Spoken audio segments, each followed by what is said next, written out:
Hello everybody and welcome back to Odin's movie vlog. I am the critic who is a cynic. How is everyone doing this evening? Yes indeed, starting much earlier, got done with dinner much earlier than I expected, and so I want to jump on early because 8:30 was going to be way too late for me anyway because I need sleep. So I'm glad to be able to jump on early to give you guys a full stream. What is going on? Lily Patton's here, Gannison's here, Tina's here, Orange Hat Reviews is here as well. Kazmazal, always every time. Kazmazal, Jimmy, what's going on, Jimmy? Lee Patton, Anthony Aguirre, Anthony Aguirre, Bear. Always love that name. Niggle Noodles, what's up? Super, hello. How is it going? We are doing just fine. We are doing just fine indeed. And guys, remember, if you want me to answer any questions, or if there's you want me to get, you want to get my attention, or you want me to read anything, remember, Odin question, all one word, is how you get contact of me. Just makes things easier on me in the long run. G Monkey says, hello there, says, hello Tina, an Odin question so tired, need sleepy. I know, seriously, I definitely need a lot of sleep. And the Aguirre says, is Odin Christian Jeremy or does Josiah Rises have that role? Definitely Josiah Rises has that role. I'm just his token Christian. I'm just a token Catholic. Entertainment Hacker, man, thank you so much. Starting off with the super chat, appreciate that, man. Always, man, and always remember, you can always put a message in there if you need to, or if you want to. Thanks for the blue text in the Discord, Entertainment Hacker. No problem at all, man. So glad that you told me about it because obviously there are certain things that I fall behind on very easily. So thank you so much for reminding me. Bruce Wayne 2, excited for the Joker? Yes, very excited for the Joker. Love that first trailer. The first trailer was fantastic. Saxon Neon says, Odin's alive. Hello, what's going on? Brandon B, gonna hang out till the big game. What big game? There's a big game tonight? I don't follow this. Is this the basketballs? I don't follow that stuff. It's all silly nonsense to me. Let's see. John Early says, what are your thoughts about the moment in The Dark Knight Rises where Bruce Wayne climbs out of that pit without the rope? I think it's a beautiful moment. I think it is a beautiful moment as well. I think that entire sequence is done very well. Again, even though overall as a movie, I don't really like The Dark Knight Rises. I don't think it's one of Nolan's best. I think that, unfortunately, the Heath Ledger death really just put everything so off base of what it was supposed to be that it ended up leading to a film that overall was kind of just underwhelming. I mean, when you have Batman Begins, which is probably one of the best origin stories ever told on the screen, or at least I think the way that it was told, and then The Dark Knight, which is almost a damn near perfect movie, I think that it's hard to really be able to match up with Dark Knight Rises, and Dark Knight Rises, unfortunately, I think falls into a lot of traps because of that. But yes, absolutely, that's one of the best. Again, Dark Knight Rises does still, though, because it is a Nolan film, it does have some really great moments in it, and I would say that the Bruce Wayne climbing out of that pit was one of them. Soul Assassin, hello, did you hear about that fan attacking Bret Hart? I did, dude. Holy crap, that was insane. So I didn't watch the Hall of Fame. I don't really tend to watch that stuff just because it doesn't interest me at all. The Hall of Fame for the WWE is kind of like a big joke, I feel. Like it just doesn't, I don't take it seriously because of certain people getting in, certain people not being in. I just don't really take it as seriously as some of the others might, not to say anything against anyone that's in the WWE Hall of Fame. I think that most people that are in there deserve to be in there and, work their asses off and deserve that recognition. But also it's kind of just sad to see some of these people when they're a little bit older and just not be able to do the same things that they were able to do. And not just that, but also even basic functions are difficult. Like, I don't know. It's hard to watch sometimes, and so I stick to just, the NXTs on these big, WrestleMania weekends. I stick to the NXT show, which is always better, and this is no exception. The NXT show was better, and it's not necessarily because the main WrestleMania show sucked. It was because, the WrestleMania show actually, for the most part, had some, I would say the vast majority of their matches were actually pretty good, with, I think, good outcomes. The problem with it was that it was 6.5 hours. The show was 6.5 hours. That's insane, and that's not even counting the pre-show. That's way too long. And so, yeah, but the whole Bret Hart being attacked was ridiculous. And all I can say is that that dude got what was coming to him because there were a couple of wrestlers that, got in some shots on him. And, yeah, I'm sorry, I don't condone violence. But if you're going to go ahead and do something like that, man, you better be ready for the repercussions. So, hopefully he indeed gets, the law, gets legal ramifications as well. But also, I think that there's something wrong with him, so I hope he also gets the help that he obviously desperately needs. Tina, thank you very much for letting everyone know. When is lead on 4K? Do not know yet. We don't have any official word yet on this. There is some word coming out, though, about Alita Battle Angel possibly not getting a sequel, but instead being released Apparently, Disney is talking with James Cameron and trying to convince him to turn the movie into a series for the streaming network instead of it being a sequel film. Now, obviously, there are a lot of great things that could come from a series, but I much would rather, especially with the technology they use, with the 3D effects that they use, and they do it very well with Alita, I would much rather get a actual full-fledged sequel than a series. So I really hope that does not happen, but right now that's the only real news that we have. Again, there really is nothing as far as official dates yet. There are a couple of websites that are having, the so-called pre-sales ready, but I don't trust them, perfectly honest. I just don't trust them. I think that they are just trying to get people to give them money, and they're saying, oh, eventually in July we'll have it. And I don't know if July is necessarily, it's called like Zavvi. Don't go to Zavvi. I don't know who they are. I don't trust them because you can apparently pre-order, the steelbooks, but I think it's just because they're taking your money, and then eventually when it becomes available, they're going to get it to you. So I don't know really what their shtick is, but I don't really trust them. So that's the only site that I've seen that have had any type of pre-sales available. Maybe y'all guys will have a little bit more knowledge of them. I don't know. I've never heard of them before. Let's see though. Gannison says, I watched Endgame clip War Machine putting Cap Marvel in her place. Yes. Oh my God. When she says, well, before you didn't have me, and she's like, and he's just like, where have you been this whole time? And then she tries to come back with something, and it was like, oh, come on. But I will say, a much better version of Captain Marvel already from the Russo brothers compared to her solo film, without any question. What big game basketball? I don't watch basketball. I don't watch that stuff. Orange Chat Review says, amen about the college sports. I just don't get into them. Again, I don't like professional sports much either. I mean, obviously, I watch baseball. It's kind of like the only sport I can get into. But even now, when I follow the scores, I follow the records and stuff. I don't watch the actual full games themselves unless it's like a major series. Like I'm a Red Sox fan, so Red Sox Yankees, I like to watch those series. And anytime there's someone maybe like I like pitching, I'll watch those games too. And then, of course, postseason. Like towards the end of the season, postseason, that's when I kind of start to try and watch as many of the games as I possibly can live. This is not madness. This is Asgard. Yes, indeed. Yes, indeedy. Super says, news just dropped. Reaction to Shazam. Screenwriter officially returning for sequel. I'm super pumped. Did not know that, but that is awesome because the first Shazam film was fantastic. And I hope that it does well. I hope it does even better. Everyone's in the box office news is talking about how it's not living up to any of the other DC films, had one of the lowest openings, if not the lowest opening for any DC film franchise. And I'm thinking to myself, yeah, but it was also one of the least expensive DC films to date, so that kind of almost makes sense. Not to mention it's a character that a lot of people don't really know anything about, and Warner Brothers, I don't think, really did much with their marketing. Like, I think that if Shazam had the machine of Disney behind it, it would be, it'd be well on its way to $1 billion at this point, but that's just me. Bruce Wayne 2 says, do you think Nolan's secret film is a comic book movie or another original masterpiece? By the way, love your video, so entertaining. Well, Bruce Wayne 2, thank you very much for that. Appreciate it. I don't know what his secret film is going to be. I haven't really read much into it. I haven't really followed. No, I know that Nolan, again, he has projects and he doesn't say anything about it. I don't know. I think he's done with the superhero universes, to be honest. I think that he's made it kind of clear that he's done with that. So I kind of hope that is, because he said that, I hope that that is the case. I want him to be a man of his word in that, a man of his word. But I don't know. I hope it's good. I think it's going to be another original masterpiece. If I had to choose between those two, original masterpiece sounds much better. And also seems a lot more likely on top of that.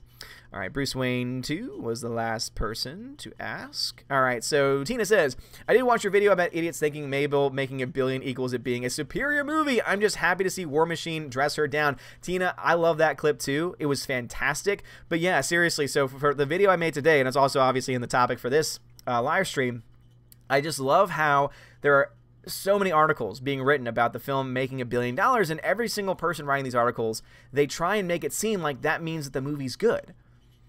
And I'm looking at this and I'm thinking to myself, I can think of so many movies that technically flopped that were masterpieces, and I can think of so many films that made $1 billion that are actually total crap pieces.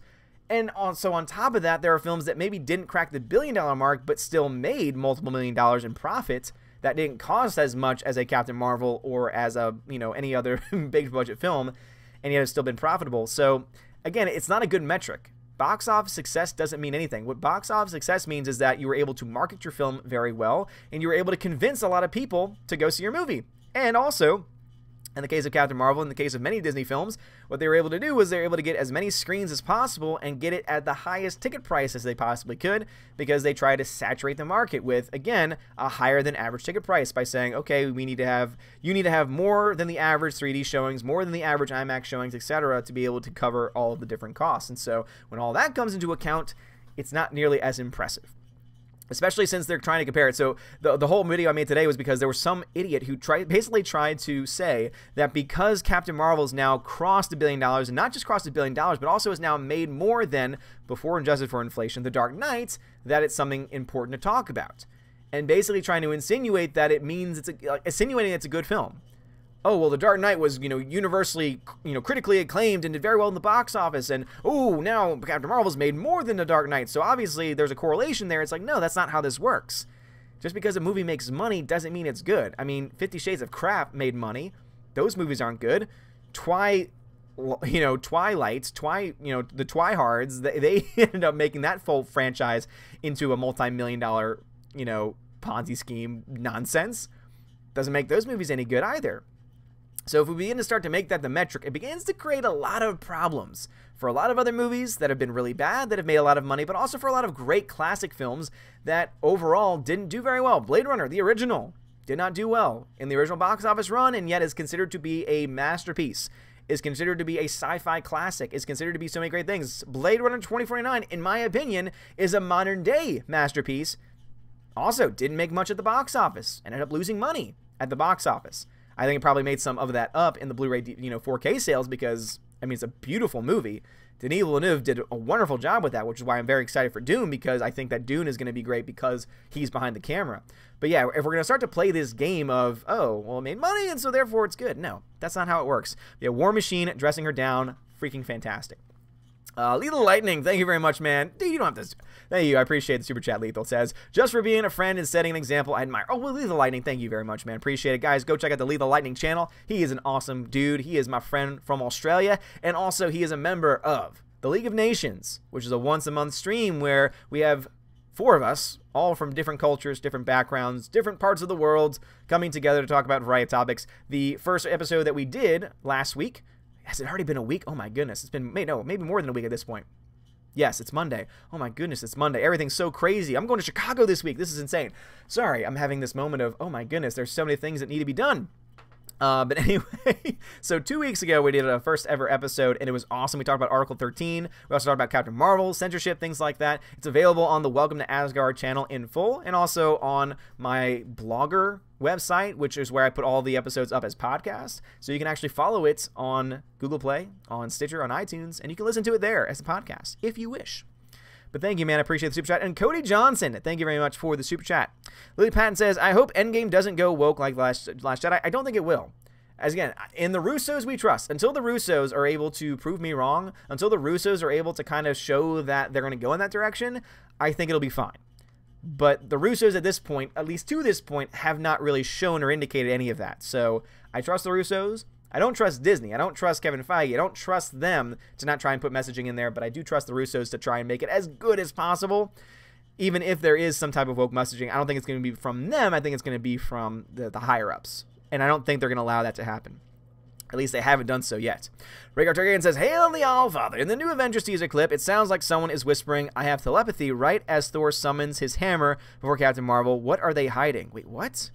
I have telepathy, right as Thor summons... I haven't noticed this. Is this a reference that I'm not getting? It could very well be a reference that I'm not getting. Super says, well, that didn't take long. Disney's only owned Fox for like, what, 2 weeks? And they're already starting to mess up. I know, seriously. They're already starting to mess things up. Because they don't I mean, again, Alita Battle Angel is going to make money. I mean, it didn't make money in the box office, but just put that bad boy on a 4K Blu-ray, give us a good transfer, and it's going to sell over 1 million units, at least in the United States. Let alone across the world. It's going to make money. It's going to make another 30, 40, 50 million dollars just from that alone. I mean, you add in merchandising, you add in streaming service revenue. I mean, there are a lot of things that you can do to help that film make money. Just putting it on DVD Blu-ray is already going to help.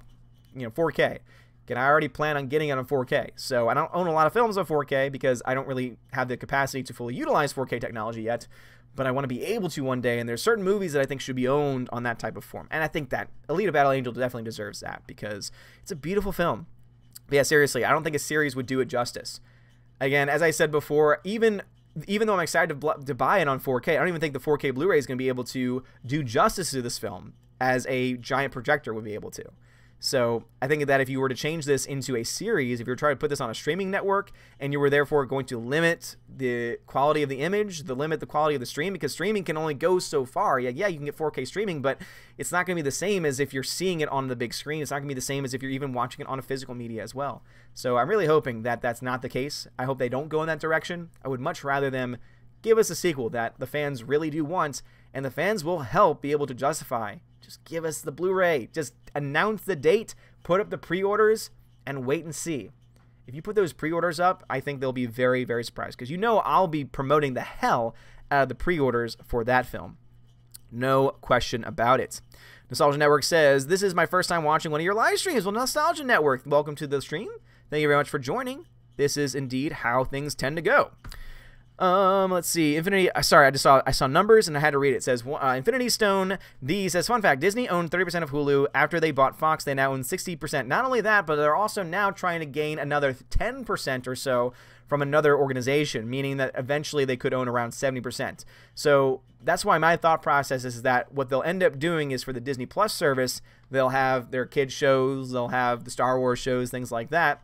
But then for Hulu, if they really wanted to, if they wanted to bring back maybe the Daredevil, they wanted to maybe bring back, you know, some of their edgier shows, they could do it on Hulu because they'll own, you know, 70% or so of the network. So, I mean, I assume therefore they'd be able to do it. I don't really know how much, you know, owning the stock and owning, you know, I don't know. I don't know how that works.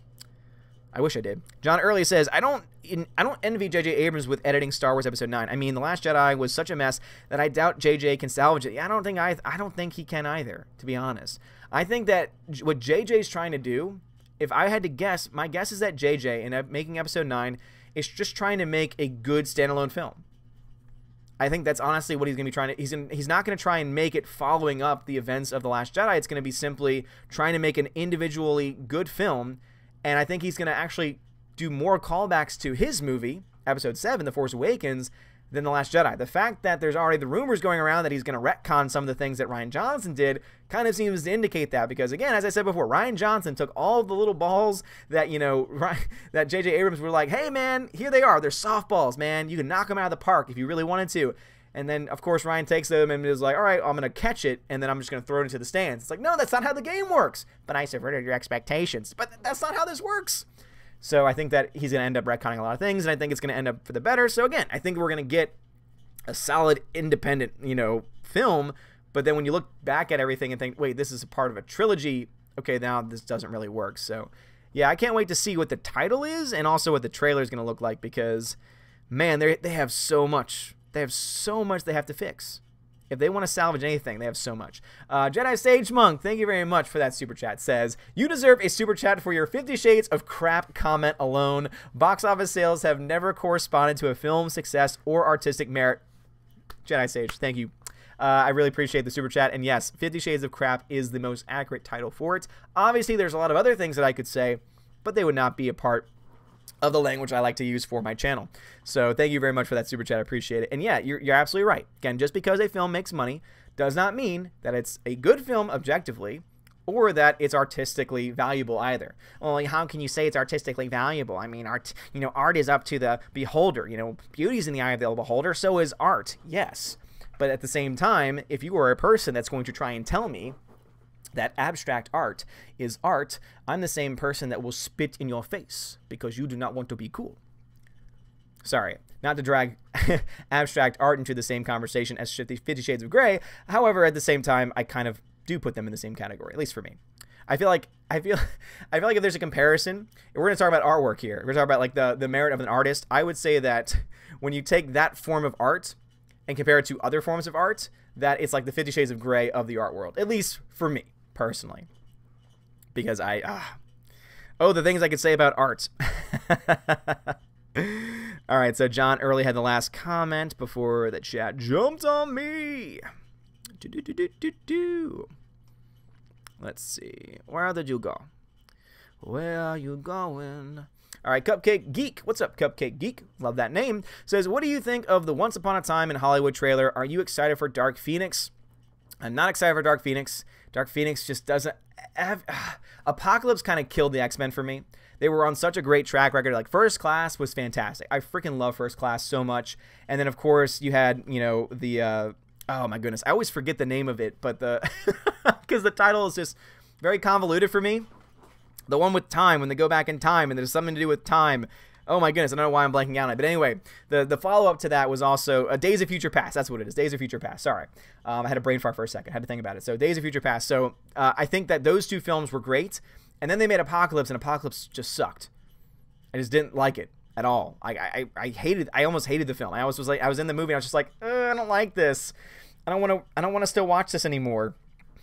And so I look at those two films, and they were, you know, the first two films were great. The third one was bad, and I feel like if I had to get a feeling for what the trailers are revealing about Dark Phoenix, it seems and feels a lot more like Apocalypse than it does than the first two. So I don't really have high hopes for it at this point, but obviously I'm probably going to go see it. But you did ask about Once Upon a Time in Hollywood. It looks great. Simple as that. I mean, the poster obviously still sucks because it just doesn't look very good, but the trailer and the movie itself look great. I mean, they've got a great cast. I love Quentin Tarantino's work. I mean, most of the film, there's only like maybe one or two films that I don't like from his canon, but everything else is great. And obviously, even the films I don't like, I can still find things that I could say, oh, these, you know, the dialogue here is great, the character work is great, because he has that skill. But there's obviously just certain stories that don't appeal to me. But I think Once Upon a Time in Hollywood is going to be one of those films that's going to be like, you know, really great. Rhaegar Targaryen says Hellboy is going to be awful. I mean, that's another one where the trailer for me, I was like, It looks okay. It comes out this weekend, so I'm not going to be able to see it because I'm busy Thursday anyway, and then I'm going to be in Chicago Friday to Sunday for Celebration. So, you know, I'll see it eventually, I guess. But yeah, I agree. I think Hellboy, I don't know if it's going to be awful necessarily. I just don't know why they're making it. I just feel like, okay, you were going in a certain direction beforehand, and I think the direction you were going beforehand had a very good following to it. Now I don't know what this is being made for anymore. It's like, okay, you're rebooting a character, and the character hasn't really been around in the cinematic universe that, you know, all that long, really. It kind of reminds me of Spider-Man, where I'm like, oh, let's just not reboot it every 5 seconds. That would be nice. I hope that doesn't happen. Leader Troll says, you remind me of Megatron. You should do Megatron voice. I do? Doing what? I don't think I could do a Megatron voice. Nostalgia Network says, do you think Ruin Johnson's trilogy will be mentioned at Celebration? It may be in passing. See, here's the thing. There's going to be a panel, I know, but I don't know if you're going to be able to ask questions. And my number one question would be like, hey, what's going on with the Rian Johnson trilogy? And basically, something would tell me that they're just going to play the typical party line and say, oh, he's working on it and we still have plans, but they're not going to give anything definitive yet. I think that's kind of like, you know, until episode 9 actually comes out, I don't think they're going to really say anything about it. I think it would not be surprised if after episode 9, they kind of say, oh, yeah, we've created differences. Rian Johnson's going to go do his own thing, which I think would be better for everyone involved because let's just be honest here for a second. It would be better for everyone involved. Slicer Neon says, Captain Marvel is a masterpiece. Yes. You put it so very well. A masterpiece is indeed the correct thing. Super Anime Gamer says, yeah, does it make sense? Shazam's budget was around 80 to 100 million, and the character isn't that big, but you know it doesn't matter because pretty sure Shazam is already making profit. Yeah, no, seriously, like Shazam's going to be profitable. There's no question or doubt about that. It's just that everyone's talking about how it's just not as big as the others, and it's like, okay, so I love how you like to pick and choose the narratives that you talk about. I love how even when talking about Shazam, they still got to talk about Captain Marvel, because obviously they realize and recognize that if they don't stop talking about it, then eventually people are just going to stop caring about it because it's a total meh fest. Again, as Slicer Neon says, it's a total masterpiece. Like it is the epitome of ordinary. It is the epitome of just bland. It is bland toast. It is plain toast with no butter, with no jam. It's just boring. And basically, you don't ever really go back to bland toast unless you're sick. But even if I was sick, I would not want to watch that film ever again. Let's just be honest for a second. Super says, Dark Knight made money because it was good. Captain Marvel made money because normie fans thought it would be relevant to Endgame. Spoiler, it wasn't. Curse you, Marvel! Curse you! No, you, Super, you hit it right on the head. The reason why Dark Knight made money was because it was a good film, had great word of mouth, and therefore was able to make, over $1 billion. When you look to Captain Marvel, on the other hand, it made a crap ton of money very early on because, as you said, many people thought it was going to be relevant to the storyline for Endgame. They thought they had to see it because that's how it was marketed, that's how it was portrayed, and yet when you actually see the movie, you think, okay, no, this actually creates more problems. There's actually a lot of questions now that I have that should not have been asked in the first place because the canon was mostly fine. There weren't really any canonical issues, but now there are because you decided to go back in time and change characters and change time elements and decide just to make things up as you go along for what? So that you could push the first, female-led MCU film? Was it really that important to you? You could have done much more easily a Black Widow film during that same time period that also would have been very successful, and it wouldn't have had to break the canon of the of the story of everything going on. But no, obviously they don't care about that because it's all about the agenda. Push, push, push, push, push.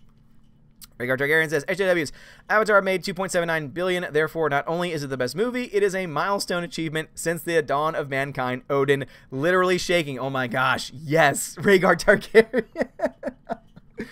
Oh my goodness, yes, because according to their logic, if a movie makes money, it's a good film. So according to them, seeing that as far as, obviously this is before you adjust for inflation, because of the fact that Avatar made $2.7 billion, it is on paper, as far as like raw dollars are concerned, the highest grossing film of all time, before inflation.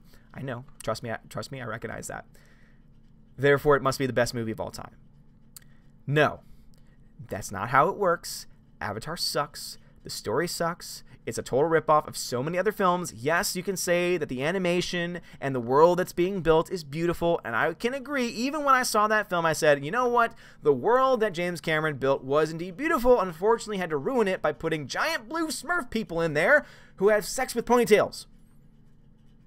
And those same ponytails are used to connect to animals, to ride them. Yeah, that's the reason. There's a lot of reasons not to like that movie. And no, that is not one of the best movies of all time because it made $2.7 billion. That's not how this works. Ever.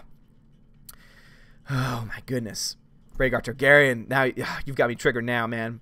How dare you even mention that? Super says, oh, forgot to ask you about this before, but since you're a Cowboy Bebop fan, did you hear about the Netflix live-action version and the casting? John Cho is playing Spike. I did, and overall, I like the casting.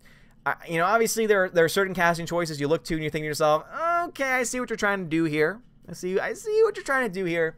But the actors themselves, at least like for the two main male leads, are both great actors. Like the guy that's playing, and again, I forget the names from it for, because obviously I love Cowboy Bebop, but also at the same time I binge watched it through, and character names weren't really the strongest suit. So obviously Spike being the lead guy, I think that John Cho is great. I think that he'll work fine for that role. I think that he'll be able to kind of get that that sense of being laid back, but also be able to have action to him as well. Will be fine.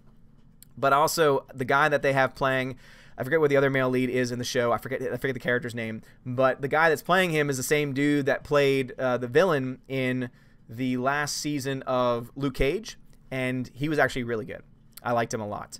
As many issues that I had with Luke Cage, especially season 2, the villain was not one of them. He was pretty damn good. Orange Eye Reviews says, they did what to Alita? A series? Has any series ever received a budget that can put CGI to that quality of a show? I think not. No, they can't.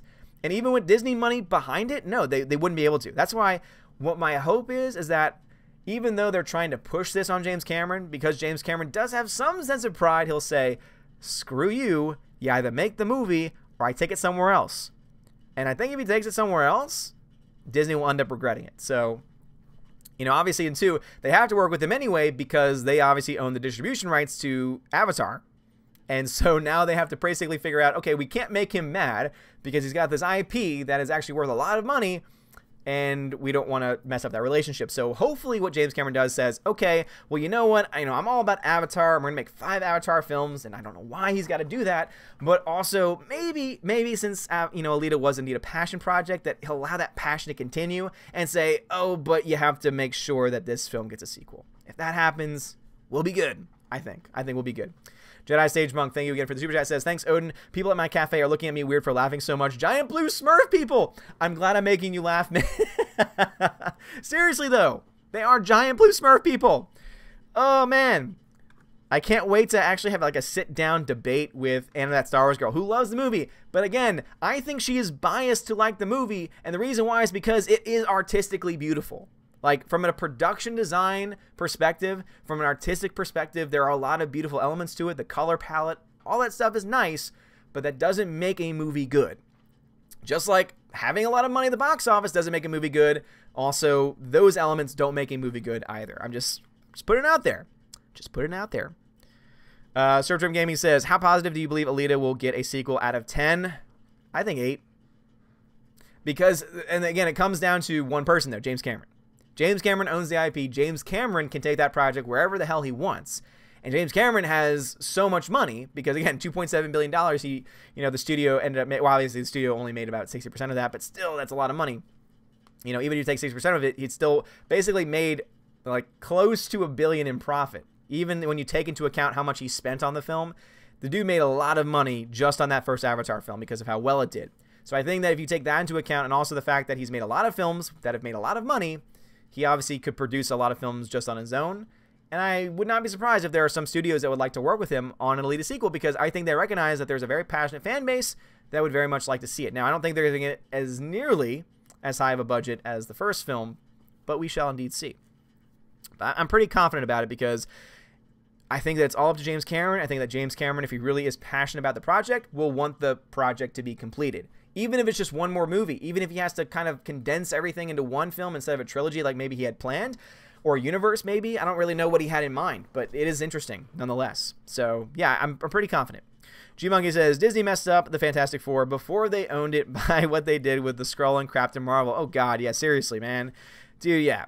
Fantastic Four, even though they own the rights to Fantastic Four now, because of what they did to the Skrull in Captain Marvel by making them good guys, and other people have been arguing, trying to say, oh, well, it's just one group. It's not all of them.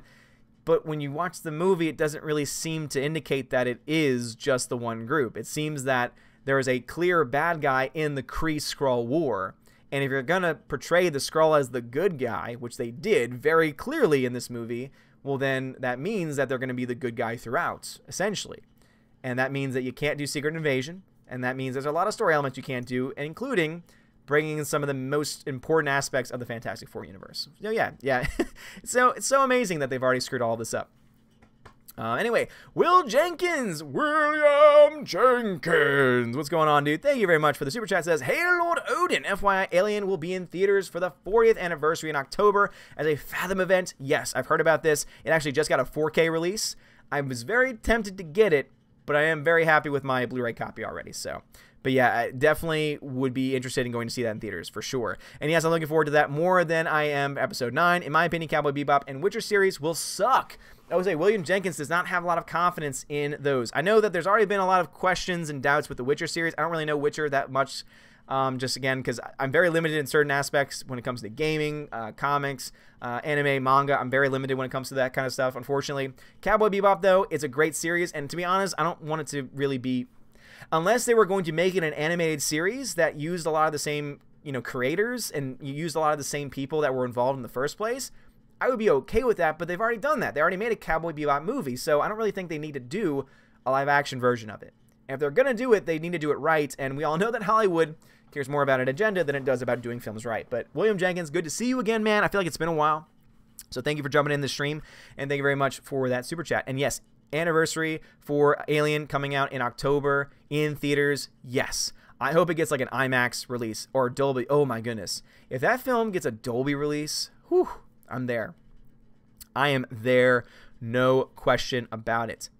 Tina says, Surftime Gaming wonders how long the stream might go tonight. So let's see, it's about 8:22 my time, so I could go a little after 9, so it's gonna go maybe an hour and 15, hour and 20 is my ideal, but we'll see what happens.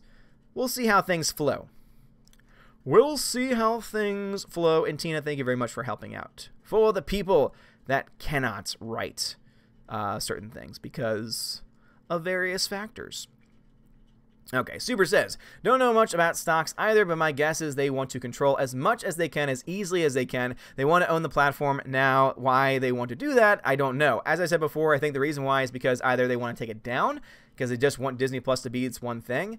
But here's the problem with the Hulu thing is that if they decide to split, if they decide to put more adult content on Hulu, well, then that means that someone has to buy 2 different, subscriptions. And I think that's a bad move. I think it's a big mistake because then you're causing people to spend more money. So I would much rather Disney Plus focus on having different tiers where there is basically a way in which if you're a certain age, you can sign up to have access to certain content, like having maybe Daredevil or things like that, rather than them having to go all the way over to Hulu. Or unless they are able to, because they own 60 and in the future possibly even more % of Hulu, maybe that they'll be able to do is, create some kind of deal where if you buy the subscription to Disney that you get either a cheaper discounted version of Hulu or it's included. I don't know. It's interesting to see what they could do. There's a lot of possibilities with it. However, with Disney's track record as of late, I don't really have confidence that it's going to be a very good decision or a decision that's going to really be for the fans, personally. John Early says, I've heard the quote-unquote 50 Shades of Grey film parody called 50 Shades of Black was a much worse film. Yeah, never saw it. Heard of it, know exactly what you're talking about. Never saw it because, it did look worse. Somehow they made a movie worse than 50 Shades of Grey, and that seemed to be the one. Oh, hi, Steph. How's it going? Greta says, the Dark Phoenix trailers just look like Sansa is evil, and that's it. Yeah, seriously. And I think that the trailers have gotten better as time's gone on, which is a good thing because they need to try and make that film look as good as possible, and they still got some time because, what is it, come out till summer, I don't think? So they still have time to try and kind of change those and, turn that around. But, yeah, not excited for it. Not really that excited for it. Tita says, we can all have opinions, but that sort of language is uncalled for. Therefore, the time out. Oh. Someone got timed out? Is that why? Oh, someone got timed out. Okay. I didn't see it in the first place. So, Gannison says, if you have a chance to meet Ryan Johnson, what would you ask and would you boo at him? Gannison, for you, man, yes. If I'm at one of the panels at Celebration, which I don't even know if they've allowed us to even sign up for any panels yet. I've not gotten any notifications or emails about it, so I guess they're going to do that soon. I mean, they kind of need to figure that out. I mean, it's starting this week, and I don't think they've allowed anyone to sign up for panels yet, unless I totally just missed that. But I don't even think the app is live yet, officially. I don't know. Maybe I'm behind on that. But yeah, I think that if for any reason, and I don't think it's going to happen because Ryan Johnson's all about this new film of his, Knives Out. Because he's like, once Knives Out's done, that's when I'll go back to Star Wars. But yeah, if they somehow got him on stage, I would boo him. Not just for you, but obviously for the entire Phantom Menace and for me too. Because I think Ryan Johnson's I think he's I can't say it. I want to say it, but I can't. Grandmaster Yoda says, I believe if Endgame doesn't beat Avatar, number one, will you... hold on. I believe if Endgame doesn't beat Avatar, no one will do it. Do you agree? Yes. And I've said this before. I think if any film can ever beat the 2.7 billion unadjusted numbers, of course, that it would be Endgame. Endgame, to me, is the only film, I think, that I can see in the next 5, 10, 15, 20, maybe even ever, to break the $1 billion mark, or rather to break the $3 billion mark at the box office. And the reason why is because obviously it's built up. If Captain Marvel can make over $1 billion and it's a terrible film, Endgame, which has had even more time to be built up and so many other factors behind it, I think that it could easily make $1 billion opening weekend. Like, again, I think honestly there's a good chance. Early projections have Endgame making around $800 million in its opening weekend. And those are just early estimates. I mean, based on those opening day sales, I would say that some people are going to have the estimates in a wide range from like 700 to a billion, to be honest, for opening weekend, which is insane. And if it has only a 50% drop from week 1 to week 2, that means it's going to make 1.5 billion in 2 weeks.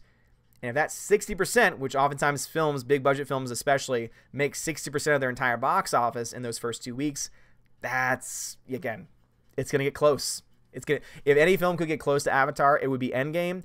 And after Endgame, as you said, and I think you're absolutely right, Grandmaster Yoda, I don't think anyone else could ever get close. I don't. Because as I mentioned before, the movie theaters are contracting. Ticket sales have been down overwhelmingly. Yeah, Captain Marvel made a crap ton of money, but when you look at the rest of the box office, it's not doing nearly as well.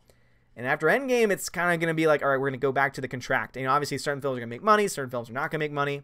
But you're going to come to the point where the theater businesses are going to start to shut down and slow down. And yeah, it's going to become a digital age. A digital age. Alita Troll says, don't piss off Anna. She loves Avatar. Yes, she loves Avatar, but she's wrong. All right? She can love Avatar subjectively, but objectively, she's still wrong because objectively, it's a bad movie. It's terribly written. It is so bad. It's so terribly written. I'm telling you. I'm telling you, man. It is so terribly written. I tell you this. I don't lie. Alrighty, let's see. Alrighty. Looks like we got a lot of new people who have not learned the new tag. So again, oh boy. 1, 2, 3, 4, 5, 6. That's totally not a troll name. I love this. Is why are you deleting my comments? You're too scared to have a conversation? You're acting like an SJW. I'm not deleting anything. It's probably my Valks, and it's probably because you're saying stupid things. Because we keep things clean on this channel. As you've noticed, I don't curse. I don't drop the F-bombs on this channel, and we try and keep the chat as clean as possible too. And it's not anything to do with you not having freedom of speech. It's everything to do with this being my channel. And also the fact that I obviously don't just do this for a living. If I just did this for a living, then we might have some different rules. But I work for a living, and I'm trying to get other work for a living, because the guys who've been following my channel know various things have been going on in my life. And I want to make sure there's not anything that anyone can point to say, oh, we can't hire this person, or oh, this person's done this, and so now it's all about this.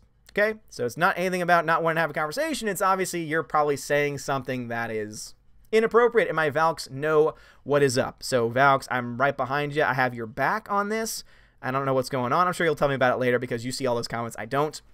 And I appreciate you for your work. And 1, 2, 3, 4, 5, 6, all I can say is clean up your language, because that's probably the only reason why, unless you're being a troll. Because if you're being a troll, well then, come on. Find something better to do with your life. Jedi Sage Monk, thank you again for another super chat. Man, Jedi Sage Monk is on fire tonight. If they wanted to make an Avatar version, perhaps they can call it 50 Shades of Blue. Oh, please don't. We already have... That's the thing, Jedi Sage Monk. We already have 50 Shades of Blue in Avatar. Oh, man. Because I love how she... I love how Anna's like, why are you so obsessed with them having sex? I don't even remember that part. It's like, it stands out as being one of the most awkward parts of the movie, because you're like, wait a minute, they're using their ponytails, but didn't they just use that to ride the animals? Wait, what does that say about the reproduction cycle? What is this? Oh, man. Jedi Sage Monk, thanks, man. But yeah, they've already made 50 Shades of Blue. It's called Avatar. Rhaegar Targaryen says, I never understood why they just don't they don't just do a version of Dark Phoenix Saga with the Hellfire Club. X-Men TAS has the definitive Dark Phoenix Saga, also the best Apocalypse, by the way. Okay, yeah, as I said, I'm not a comics guy, so some of that makes sense to me. But yeah, I think that what they need to do, and obviously it's, you know, one of the Fox's last projects before they were taken over by Disney. So my guess is that they were just trying to, you know, continue the story because they wanted to try and keep making money, not necessarily by telling the best story possible. I mean, they have a track record of doing that. Remember that it was Fox that was behind the, you know, the abomination that we call X-Men Origins Wolverine.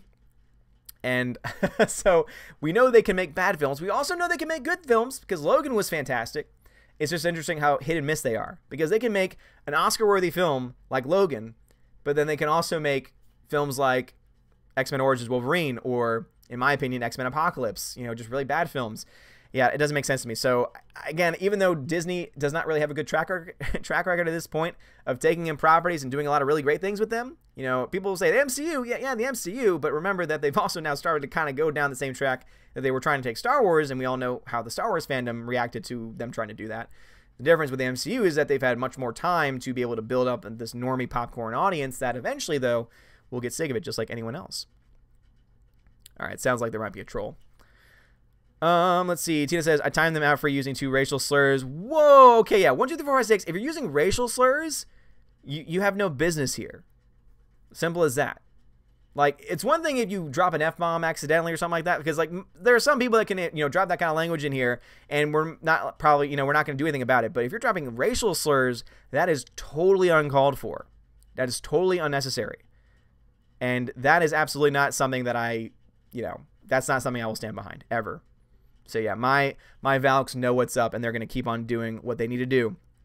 Let's see. Super says, I hope they don't shut Hulu down. It's a good service, and sadly, that's the platform that stuck One Punch Man on. Boo. Oh, no. Maybe Disney will bundle the service together. Yeah, again, I think that if they're going to do anything with it, they're either going to bundle it or they're eventually going to take it down. Like, those are the only 2 options. If you're going to overtake, again, they have 60%. I forget what company they're working with, but they're trying to make out a deal to get an extra 10%. So, theoretically, in the next year, they could have 70% stake in Hulu. So, if you're doing that, you're either trying to take the whole thing over, in which case you take it over to either tear it apart, you know, use its assets, use certain things that Hulu has to try and maybe make their service better. I don't know. Again, I don't really know how that all that stuff works. I don't know if you need to own 100% in order to do that, or if owning part of it does. I don't know. But yeah, I think that it's either you take it down or you use it. And so who knows what they're going to do. Let's see. Slicer Neon says 50% of the Celebration audience should boo Ryan Johnson if he... It's what he wants. It is what he wants. And I think it's honestly what they want too. They want that to happen because that means more headlines for them. It means they can try and say, oh my gosh, there was an alt-right contingent. You know, the headlines would be a bunch of alt-right alt-right sexist racists decided to go into Star Wars Celebration. You know, they broke into Star... You know, that's what they would do with it. Absolutely. No question in my mind. But yeah, I mean, if Ryan Johnson, if they are idiots enough to bring Ryan Johnson out on one of those stages, they're asking for it at that point. Because, yeah, he might have as many fans as you want, but there are tons of people, even people who are not even, would not consider themselves to be part of the Phantom Menace, just didn't like The Last Jedi, just didn't think it was very good, would still say, yeah, I'm not really the biggest fan of you, man. You didn't make a very good movie. Super says, I'll say it for you. Ryan Johnson is a scruffy-looking nerf herder. Yes. Yes. That's what we needed. Ryan Johnson is indeed a scruffy-looking nerve herder. Perfect. Random Nerd of Doom. Hail Odin. Hail to you, good sir.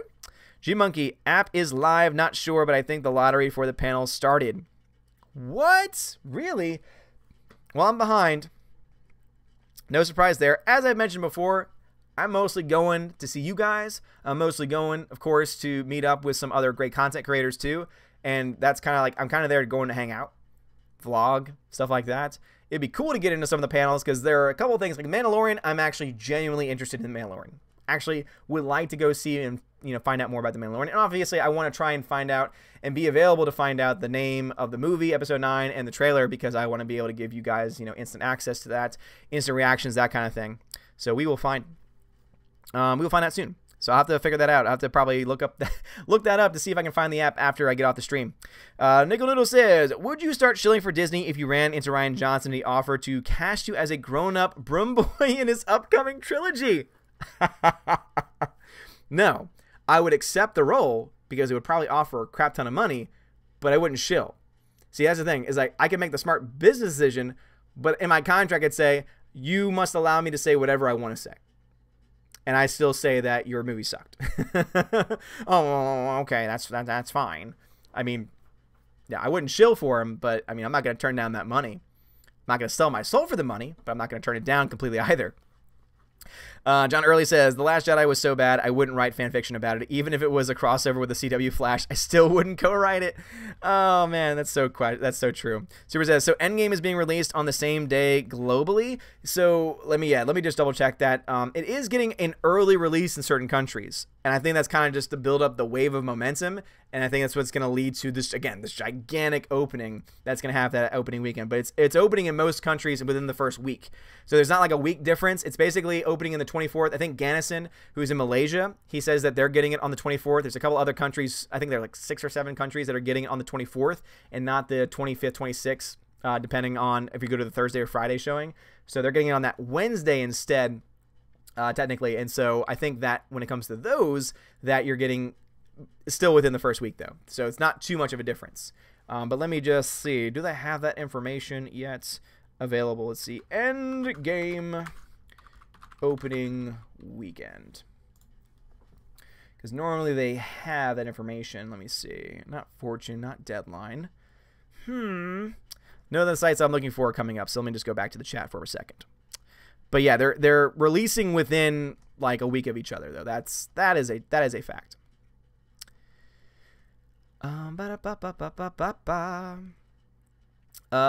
Tina, thank you, Tina. I appreciate you for trying to reach out to this person. Yanis says, I will watch the Endgame on the 25th, so I might make a spoiler-free review on Geeks and Gamers Facebook page. Nice, Gannison. I don't use Facebook anymore, so send me that review if you can on Twitter or on the Discord if you can, because I would love to hear your thoughts. Alex Martinez, hello there, hello, Alex Martinez, how art thou? Bear, bear, bear. What's going on, bear? Oh, what's going on, bear? Bruce says, I have all of the released Marvel movies, but I think I'll pass on Captain Marvel. Yeah, seriously. I don't have all of them. There are a few that I do want to collect. There are a couple that I don't want to collect. There are a couple films I think are bad. For example, Age of Ultron. Don't like it. Have no plans of owning it.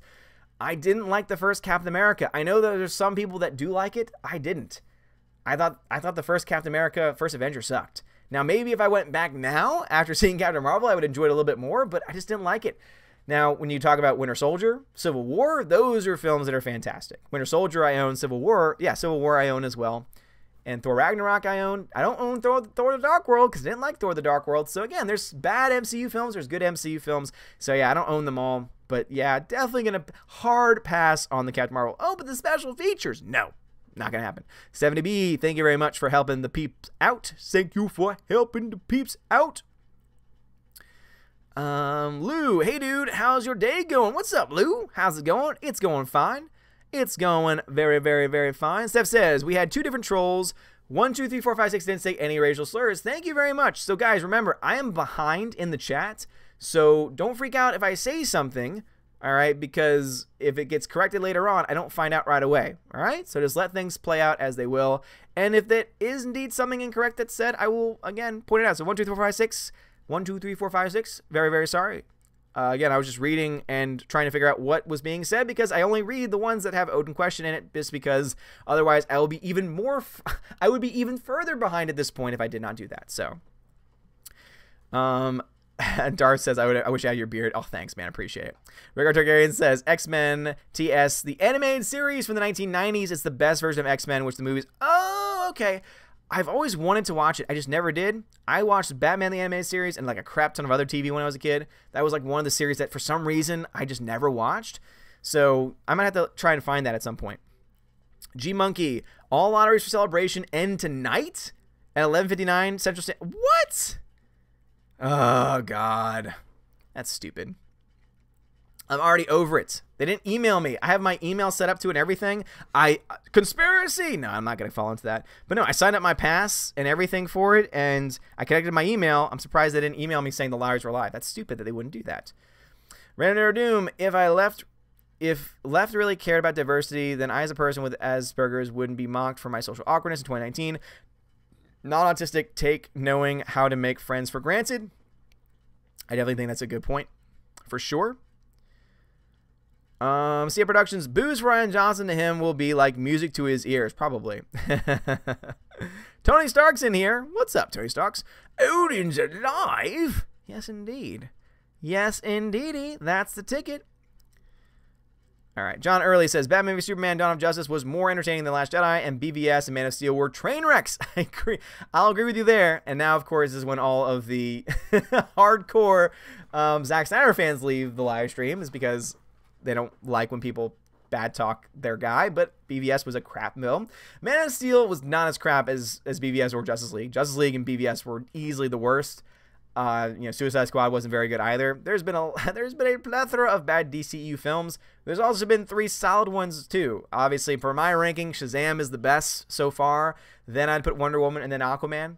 Now, I know that some people might disagree with that order, and I totally respect your opinion. I just thought that as a film, Wonder Woman was a better made film, even though the villain sucked and the CGI kind of sucked. Aquaman, to me, just had a middle part that slowed down so much that I almost fell asleep. And it was just, a couple other just pacing issues. Random Nerd Dude says, should I quit my job? I work in retail, and socializing with other people builds up my anxiety a lot. Making friends is difficult in real life for me. I mean, again, I'm not going to suggest that you quit a job.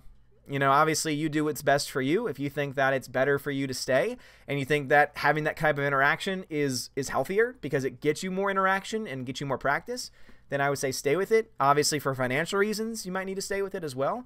So yeah, I'm not gonna tell you whether or not to stay or not, but again, that's totally up to you, bro. Alex Martinez says, you don't like Captain America the First Avenger? Blasphemy! I say, thou speaks heresy. Yes, I know, right? I know, right?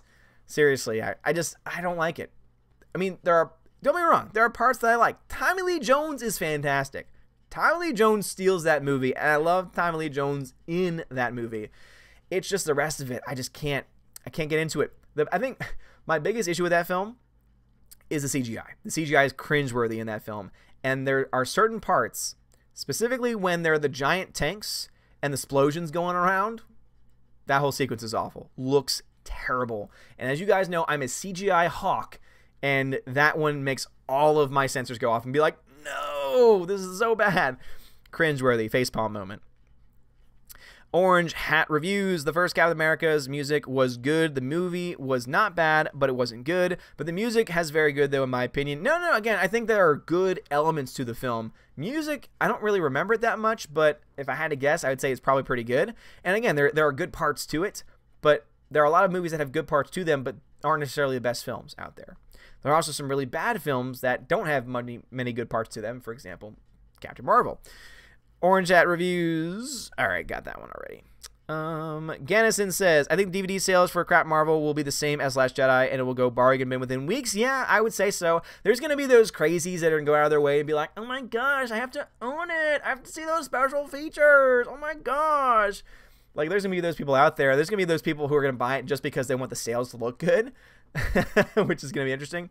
But yeah, I agree. I think it's going to be interesting to see what happens. I think Last Jedi is a good example because Last Jedi actually still was one of the highest grossing Blu-rays of that year, but it was also significantly less than what the previous film had did. So yeah, I think it's all things that we need to look into for sure. For sure. Sergeant Neon says, you said you would watch Unicorn Store, so I did too, in support of All Father Solidarity. So much regret. Sergeant Neons, man. No. I'm so sorry. Yeah, I'm going to try and see it at some point because I'm kind of trying to figure out, do I want to give it the views that Netflix wants it to give? Are there other ways? There are other ways, allegedly, that I could watch it too without giving it the views, but I kind of want to see it just so that way I can come back to you guys and be like, it's bad. You know, which I'm pretty confident I would say, but we'll see. We'll see what happens. All right, now we're getting some questions. Now we get some questions. All right, Zine Waters said X-Men TAS had some scenes that were scene for scene that were from the comics, at least in the Dark Phoenix saga. Amazing, awesome, Zine. I want to say, it's interesting how the 1990s just knew, the people running the shows in the 90s just knew how to make shows. Like, that's how Batman the Animated Series was. Batman the Animated Series, at least character-wise, was very true to the comics, which is why my knowledge of those DC characters is pretty good. Like, even my friends who are crazy in love with the comics world and, have been buying comics since they were younger and still to this day, go to the stores and buy their comics every month, even they would say and talk about these things and represent characters, and I'd be like, I could have a conversation with them because I had just watched the series when I was younger. So glad to hear that X-Men was the same way. So I might have to. Is Zion, do you know if it's available in anything? Is it available on Hulu? Is it available on Amazon Prime? How can I watch the X-Men animated series, or do I have to buy it? Decisions. And is it available on Blu-ray? I love my Blu-rays. Sounds like something that would only be available on DVD, though. We'll see. Might have to look into that. Tech Guy says, after seeing this extended trailer footage, it seems like Endgame is getting even more Captain Marvel. I know everyone is saying trust the Russos, but after they have our money, what then? Well, that's the reason why I'm seeing it opening night, and I can get back to you guys and let you know whether or not it's something that is a problem or not. We have Gannison. We have a couple other people that I've talked to who I've said, please get back to me as soon as you can. Don't spoil anything, but let me know if Captain Marvel is a problem in the film or not. So something tells me that, remember, it's a 3-hour movie, and we've only seen, like, in all, maybe what less than 10 minutes of the entire movie? 10 to 15 minutes of the entire film. There's a lot that can happen. There's a lot of other things that happen. And so even though she might be heavy in those few minutes that we've seen, that doesn't mean that the rest of the time that she's going to be a big part of it. So I still have my trust in the Russos. In the Russos we trust until they prove that we can't trust them anymore. Orange Eye Review says, did you see the video of Mark Hamill Joker doing Heath Ledger's Joker lines? If not, I will message you. Yes, please message it to me on Twitter. I have not. Zion says, does it still light up when I type? No, it does not. Because it's faster to do that when I'm on a computer. Yeah, unfortunately, that's just the way. Again, the reason why I did it this way is so that it's not as easy, because it's harder on you, but it's easier on me. It was it was part selfish, but also just, it works better. At the end of the day, it works better. If there was a way that I could have like a machine capture the comments and store them, so I could just go down list by list and not have to worry about the chat jumping all the time, then yeah, I would absolutely do that. But unfortunately, I just don't have that ability. So that's the reason why I have it done in this way. Bruce says, I agree. For me, Dark World is the worst one so far, but Captain Marvel will be a never seen hard pass, Bruce. Yeah, so I think that if you did see it, that would probably replace yours, because Captain Marvel is by far my least favorite of all, but Age of Ultron is much worse than Dark World. That's just me, though. We all have different opinions on this. Soul Assassin, did you hear about the Cowboy Bebop being casted? Why? Well, again, as I said before, there are two castings that, as far as the actors go, I like the actors. But then you look at the cast and you're like, oh, I see what you're doing here. I see the political motivations behind your casting, and I don't like that.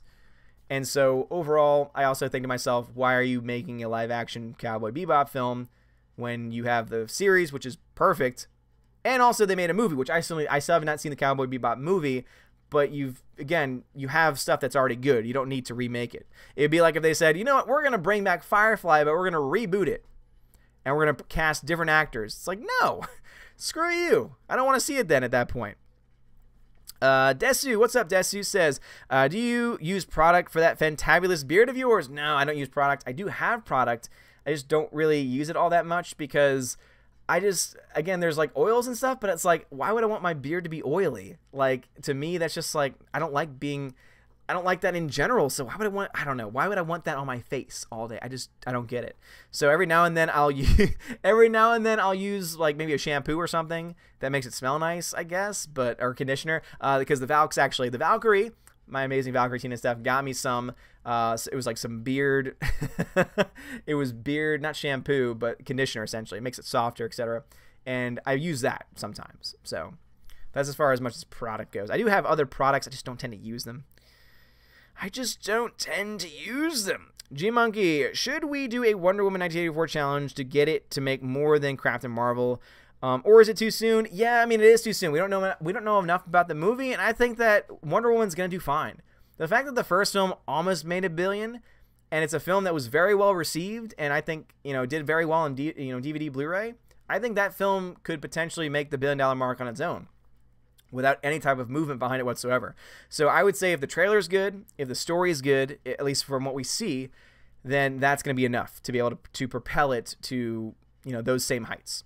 But just remember that it's not going to make as nearly as much as a Disney run film because Disney is just a machine. Like, Disney is a giant machine that's able to produce these films very easily and be able to get them out to as many people as possible. Warner Brothers obviously is a giant studio too, but not nearly as much as Disney is as a studio, obviously. So I think that to put them on the same level is hard because it's like trying to compare, a giant...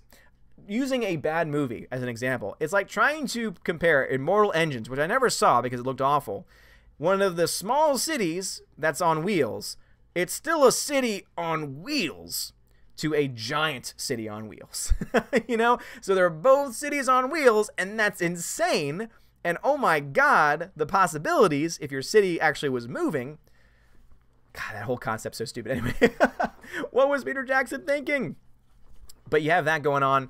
And then obviously, there's obviously a huge discrepancy. There's obviously a huge discrepancy there. Tina, thank you very much for reminding them. I know there's a lot of people that have been missing the last couple of live streams, and so I think that they just don't know. And it looks like a lot of them are starting to learn because I'm seeing a lot more questions. So thank you.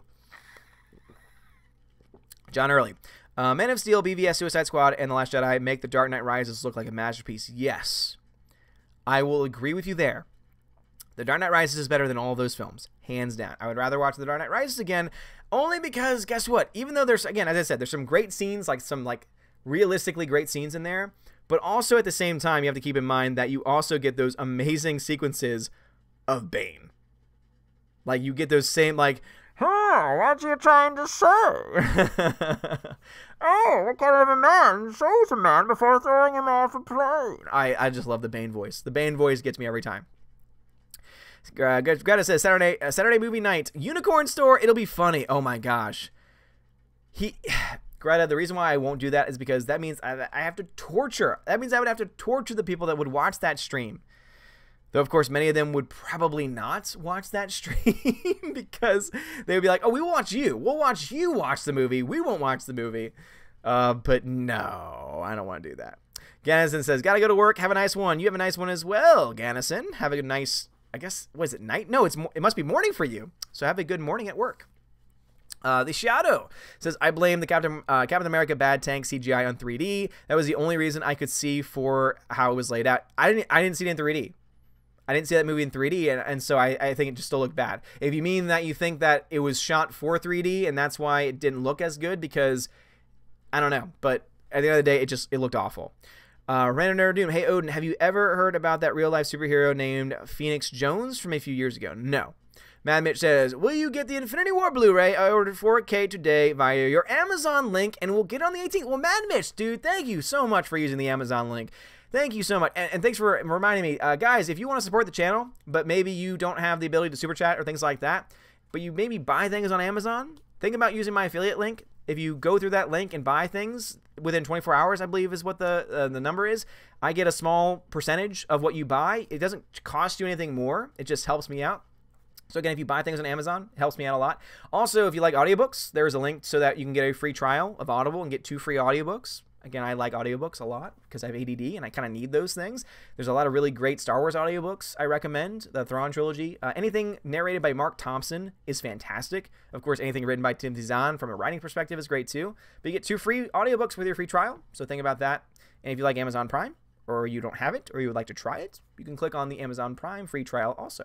So thank you very much. Sorry, small plug, but again, it's a way for you to not have to spend any money, realistically, technically, unless you're already spending money, but help the channel out. So thank you, man. Appreciate it. And yes, I have Infinity War on Blu-ray. I did not get one. I did not get that one on 4K. Because again, I liked Infinity War a lot, but it's a film that I think can be enjoyed in a typical 1080p Blu-ray fashion. Movies like Alita Battle Angel are so like hyper stylized that you kind of need the highest quality possible. That's the reason why I like that. Also, it costs the most money and I want to give them the most money as possible. Yes, I know the money is going to Disney, but my mindset is not it's going to Disney. My mindset is it's going to Alita and going into the name of Alita, so that way Alita eventually, hopefully, please, God, please, that we get in a sequel. Orange Hat Reviews says, I am a sucker for special features, but I will never touch Captain Marvel, not even for a blooper reel, which my strongest reason for most purchases and featurettes. Yeah, and I also keep in mind too, eventually that stuff becomes online anyway, and you'll have access to it, and you won't have to spend a dime. Super says, oh, Odin, if you do plan on seeing the new Hellboy movie, you must see Golden Army beforehand. Yes, because I mentioned this before. I've seen the first Hellboy. It's been a long time. I only saw it once, and then Golden Army I've only seen parts of, so definitely we'll look into that.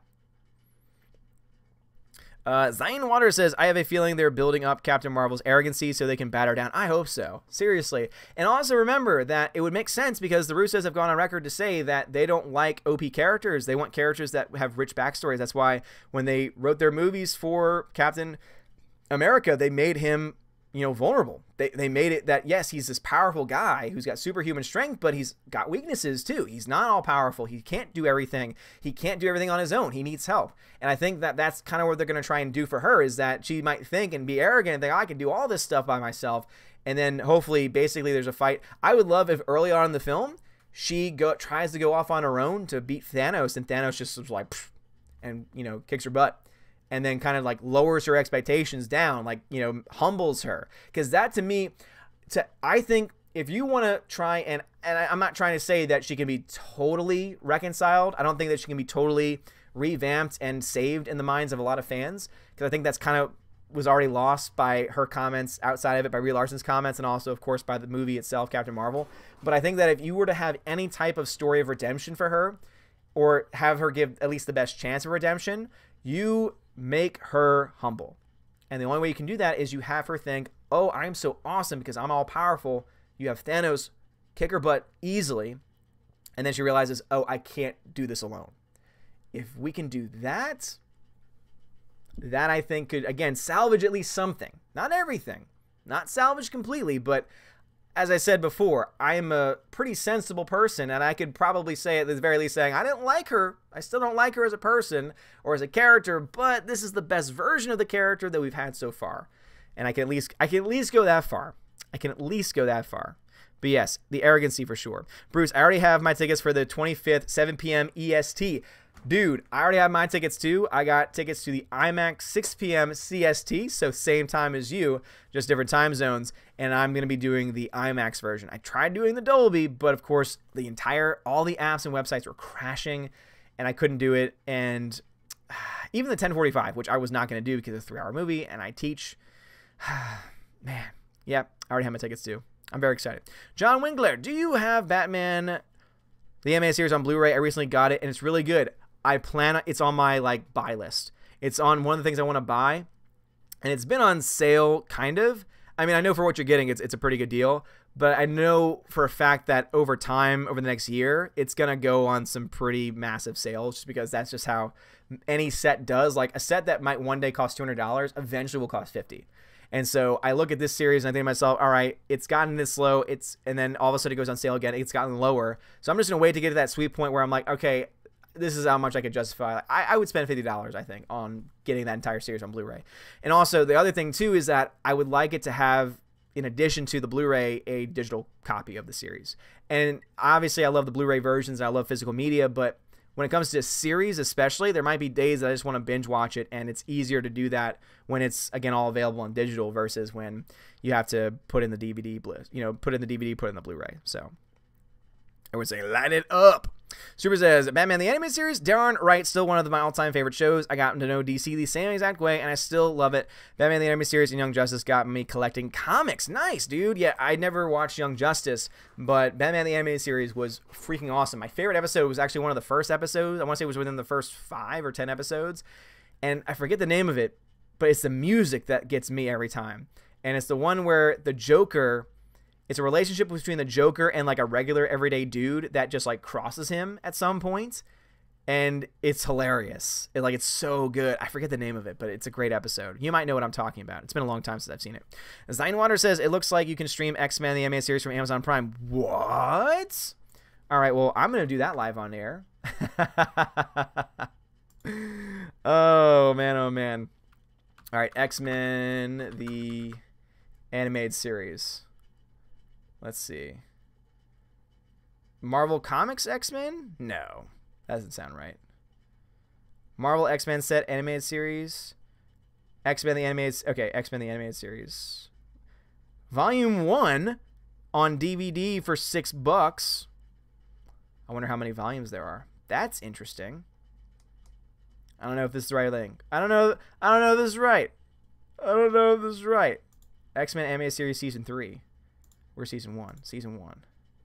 X-Men the Animated Series. Okay. All right. $15 standard. All right. I might look into that. Okay. I might look into that. Thank you for pointing me in that direction. You still have to pay for it though. So I'll have to look into that further. Sorry. I did. Lou says, I make and use my own beard oil. Get on coconut oil at least. It won't make your beard oily. Also, only comb it once a day. Only comb it once a day. Interesting. But no, it's still oil, so it will make it oily. I'm still putting oil on my face. And I don't like that. I don't like oil on my face. Random Doom. Hey, Odin, did you ever wish you stood up to a bully from your childhood? Yes and no. Because obviously there are ways that I would have handled situations if I had the same knowledge now, if I could go back in time. But also, those same bullies are the people that form me into the person that I am. And I think the same way. Obviously, I don't condone bullying, but I think that at the end of the day, if we are able to kind of move on and move past certain things and start to realize that these events and these things and these actions and these people can shape our lives, I think that eventually we realize that even some of the darkest times in our life shape us in some way. The question is, how do we let it shape us? Do we let it change us for the better, or do we let it change us for the worse? That's always going to be the number one question that we have to ask ourselves. Sasha Neon says, I hope unicorns sue Brie Larson for cultural appropriations and perpetuating offensive stereotypes. Here's the other thing. Someone let on to me a film that she did this year, and on the cover of the movie, she is dressed in a traditional Indian garb. And I think it's hilarious because this is the same person that talks about representation and everything. And I'm like, dude, you are just totally, in your own people's terms, culturally appropriating Indian culture by wearing that. It's very offensive. I'm offended for them. Random Doom, if I used your link, do I need a credit card for the Amazon trial? Yeah, just like for any trial, you have to put credit card information. But remember, it doesn't cost you anything until the trial is over. And to my knowledge, you can get access to, at least for the audiobooks, you get access to at least one in the very beginning. And that you can keep. So you can cancel it. As soon as you get the audiobook, you can cancel it and you keep that audiobook. So even if you just want to get on one audiobook, you can do that. Grandmaster Yoda says, just wonder what moment would you like best in Alita? There's so many different moments that I like for so many different reasons. I love I would give you my heart scene. I know it's cheesy, but it's also just awesome because because of the technology within her, she's able to literally put out and show her heart. And obviously we know what that is because it's been revealed to us that it's very important. And yet even in that moment, you know, Hugo's like, no, like, it just kind of just shows you that he cares truly for her. And that's like, to me, the best moment that shows both of their characters, that she is, you know, she is all in, you know, she does not give halfway. She gives all of herself. And that's just who she is. And then he, on the other hand, is someone who's obviously been playing kind of different roles and wearing different hats his entire life. And now he's making a decision for himself. So I like that one a lot. But there's a lot of other scenes. There's so many other scenes that I like for different reasons. John Early says, not that it matters, but George Lazenby, the replacement for John Connery at first, has on record to say that On Her Majesty's Secret Service is the best book. There's an audiobook of it. Interesting. Nice. Super says, awesome, you got an Amazon link. I'll have to remember it in the future. Mind if I ask, can anyone apply? Do you have to meet requirements for the affiliate link? I think, yeah, anyone can apply. I don't know what the stipulation, they tell you very early on, like, oh, you get a trial run, and then they decide whether or not, if you get like enough clicks, like I think you have to get so many clicks in a certain time period, and then if you do, then you're approved. I forgot the process because it was very much, I just randomly made one, and then I didn't really promote it all that much, and then I finally realized, oh, this is what all this stuff means, and oh, this is how you create the affiliate link, and because I made links to like all the stuff that I use. So for a while now, I've had links to my, you know, the Blue Snowball mic, my, you know, my webcam, the things that I use, and so I had links, you know, I had affiliate links to that. But then I realized how to make my actual affiliate link to the Amazon website, so that way anyone could just go to Amazon by using my link and then put in whatever they want and buy whatever it is that they want. And then also there were these things called bounties, and I was like, what the heck's a bounty? That just sounds awful. And then it turns out it's basically the promotion. So basically, if you sign up for a promotion, then I get, you know, some money from it. But again, it's free trials basically, and all they're doing is they're allowing more people access to their, you know, to their stuff that hopefully you'll like and that you'll stay on and you won't cancel the trial. But yeah, but it didn't take too long. It didn't take too long. Tech Guy says, why are people glossing over the fact her powers came from an engine explosion and only energy from one Infinity Stone? She isn't even close to Thanos' power. She isn't even close to Thanos' power. They made her way too OP. But also, here's my biggest problem with all of that, is that the energy from the Tesseract, the energy from the Cosmic Cube, would have killed anyone else. Remember that when it went unstable, the Cosmic Cube went unstable, what happened? Oh, that's right. A character got disintegrated, and then we found out later on that he got teleported to another planet, but then he was also a Wraith, so he was kind of destroyed, you know, talking there about Red Skull. So we looked at that, and we think to ourselves, okay, so Red Skull was a pretty powerful dude, because he received the same thing, essentially, that Captain America did, but he just had a bad reaction to it, because obviously it was a different, you know, different type of formula, but it was still similar in a lot of ways. So if even he will get disintegrated and transported and become a Wraith, how is it that the energy on a human, regular human with no special powers, no Kree blood or anything, is somehow able to absorb it? It just doesn't make any sense at all. Like, she should have been evaporated. Remember that the Tesseract, the Cosmic Cube, was actually weaponized and was used as weapons to destroy humans, and it would just evaporate humans like this, and yet somehow, some way, her body is able to absorb the energy. It doesn't make any sense. As I said before, if they wanted to go with the comics version, it would have at least made sense from a comic perspective. That the explosion, because Marvel tried to protect, because this is how the original story, this is not what the movie does. The original story is that, you know, Marvel tries to protect and cover up for Carol Danvers, you know, and through that, the explosion, because it was, you know, I want to say it was an alien explosion, what happens from that is that their genes splice together, and that's how she becomes Miss Marvel. That's how she gets her powers, and that to me makes a lot more sense, even from a comics perspective, than anything else. It just, it doesn't make any sense. It doesn't make any sense to me at all. John Early says, sorry about that. I was trying to write a big comment and I forgot a word. No problem, John Early. It's all good, man. I figured as much. Beats of Angels. Oh, it's Odin's questions now. Yeah, so sorry. So guys, if you have not been around in a while, if you want to get my attention, you have to, instead of just putting Odin or at Odin's movie blog, you need to put Odin question, all one word. Odin question. Doesn't have to be uppercase, lowercase, just Odin question, as long as it's all one word. It'll pop up as orange for me, and those are the comments that I read. Those are the questions that I ask, and the reason why is because if I just have Odin there, a lot of people just put Odin in their general conversations with each other, not just with me, and it just became like just an overload of Odins. This way it just keeps things a little bit more controlled. And also it means that if you really want me to read something or you really want me to answer a question, you'll put forth that effort to put in Odin questions. So basically it just kind of tries to, you know, make things a little bit more straightforward for me at the very least. So I appreciate it. Sorry if that, you know, causes any, you know, chaos for anybody. It just helps me out. Random Rare Dune says, will Hela appear in Avengers Endgame? She was Thanos' lover in the comics, and we didn't see her die in Thor 3. I mean, anything is, I guess, possible, but I doubt it. Tina, thank you. Thank you for letting them know.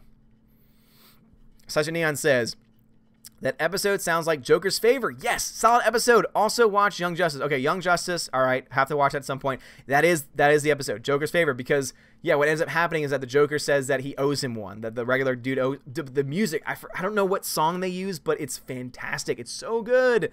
Oh, I love it. Soul Assassin says, can you imagine Captain Marvel flying towards Thanos, gets backhanded, then Thanos uses the time stone to slap her back with the other hand. Yes. That'd be awesome. That'd be so awesome. Mad Mitch. Aw, thanks, dude. Thanks for the $20 super chat. He says, to go towards a certain mic you want to get. Thank you. I appreciate that, man. Thank you so much. I really do appreciate that. Tech Guy, we need an Odin movie review website. Has to happen. Tech Guy, again, summer is when I plan to actually go like full bore into it, pay for hosting, pay for an actual website account, and not the really bad unprofessional one that's up right now, which I'm still very proud of, with the fact that I have no technology experience, like no coding experience at all. I'm actually very happy that I was able to get a working system even by using like back ends with Excel and, you know, Google Sheets and Google Docs and Google Forms.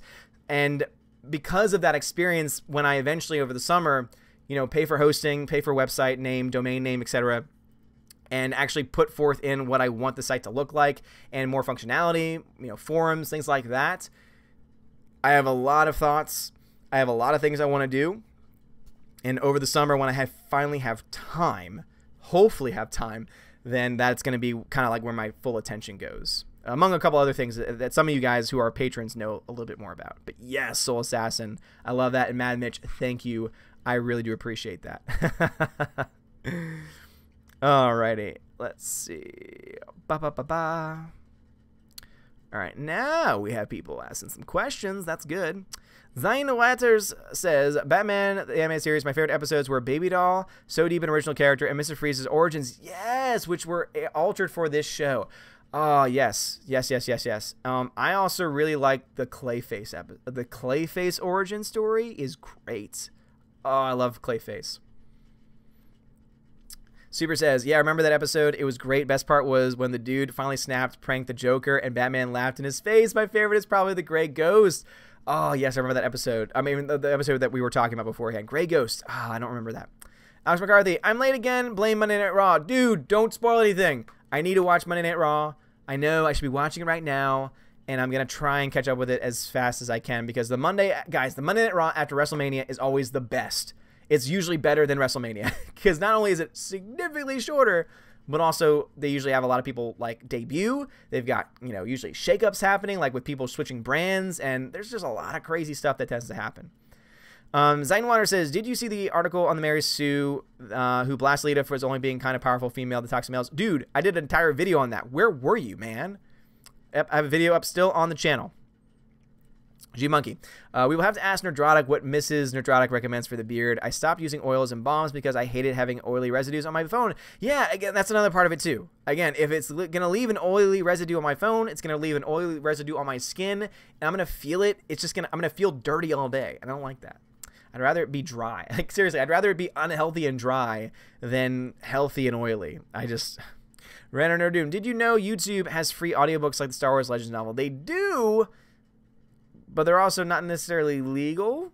Random Nerd Doom, I'm not trying to say I'm anything against that, but I'm also saying if you want free audiobooks that are legitimate, that you can actually keep after your trial, yeah, think about it. Orange Hat Reviews, what is your favorite moment in the John Wick movies?